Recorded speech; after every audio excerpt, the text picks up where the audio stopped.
मेंदू, मन, बुद्धी, आत्मा म्हणजे काय याविषयीचे माझे आकलन नोंदवून ठेवण्याचा प्रयत्न मी करणार आहे. आपल्याला शब्दांची भाषा कळते, त्यामुळे शब्दांच्या मर्यादा पाळत जे काही व्यक्त करता येईल ते करण्याचा हा प्रयत्न आहे. मेंदू म्हणजे काय हे आपल्या सर्वांना माहिती आहे. त्याविषयीची आपली समज आता बरीच वाढलेली आहे. त्याचे कार्य नेमके कसे चालते याची बरीच माहिती आता उपलब्ध आहे. पण ऊर्जेच्या ज्या स्रोतामुळे जीवनाचा ओघ वाहू लागतो त्याबद्दल आपल्याला काहीच माहिती नाही. प्राचीन भारतीय साधू संतांची झेप कल्पनेपलीकडची होती. या विचारवंतांनी आत्मा, प्राण अशा कल्पनांवर भाष्य केले आहे.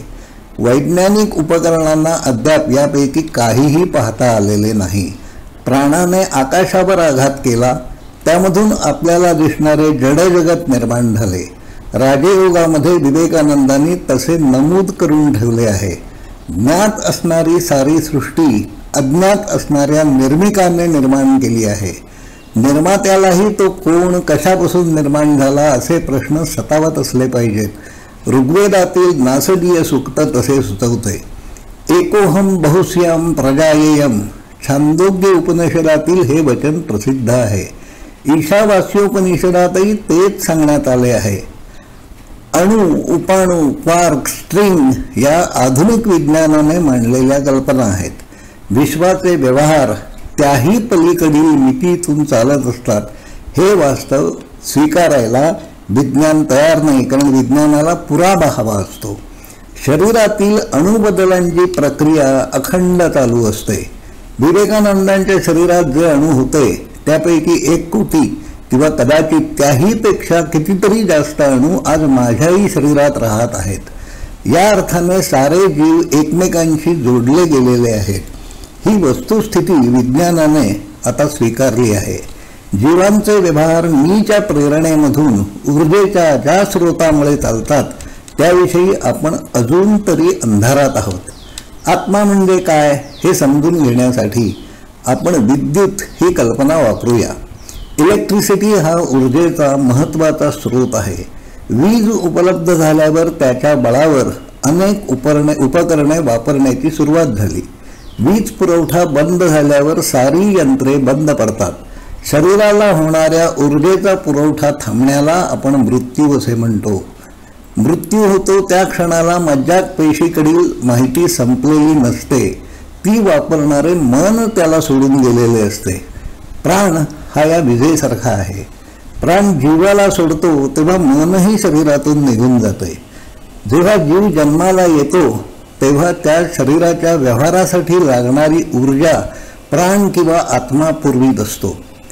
मन हे त्या ऊर्जेच्या पुरवठ्याचा वापर करणारी, अदृश्य असणारी अतिसूक्ष्म अशी यंत्रणा आहे. प्रत्येक जीवात मी ही जाणीव असते ती मनामुळे येते. शरीराचे व्यवहार चालू ठेवण्याचे काम या अज्ञात असणाऱ्या मी या प्रेरणेमुळे होत असते. प्रत्येक शरीराच्या गरजा भिन्न असतात. त्या त्या जीवाच्या गरजांप्रमाणे शरीराला आकार देण्याचे काम मन करीत असले पाहिजे. शरीराचे व्यवहार आपोआप फक्त रसायनशास्त्राच्या नियमांमुळे चालत नाहीत. ते व्यवहार चालवणारे मन असायला हवे. मनाचे व्यवहार चालू राहण्यासाठी प्राणाचा, ऊर्जेचा स्रोत उपलब्ध असायला हवा.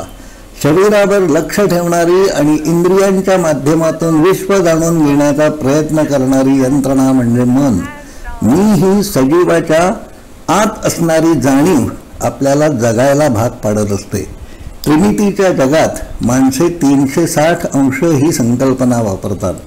अनंत मिती असणाऱ्या विश्वात याला किती अंशात म्हणावे लागेल हे मला माहीत नाही.